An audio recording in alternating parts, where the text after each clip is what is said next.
Bumisita si Vice President Binay sa Ilocos Norte kung saan nanguna siya noong eleksyon 2010. Sinalubong siya ni Governor Amy Marcos na agad nilinaw na wala pa itong ine-endorsong kandidato sa pagkapangulo. May report si Trisha Zafra.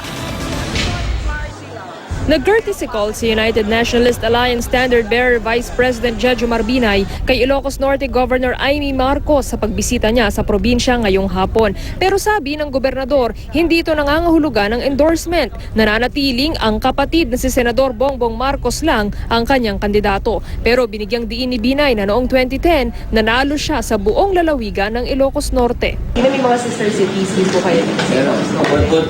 How will that help your candidacy, sir? Walang iwanan. Nagkomento rin si Binay tungkol sa paghaharap kanina ni na Senador Antonio Trillanes IV at abogado ni Davao City Mayor Rodrigo Duterte sa BPI Julia Vargas. Merong paliwanag na dapat ibigay si Mr. Duterte.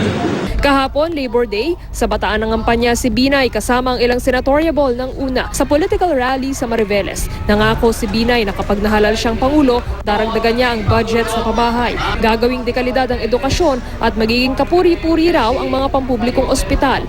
Nangako rin si Binay na lilikha ang kanyang administrasyon ng milyon-milyong trabaho at lilinawin ang issue ng kontraktualisasyon. Mula rito sa Ilocos Norte, Trisha Zafra, GMA News.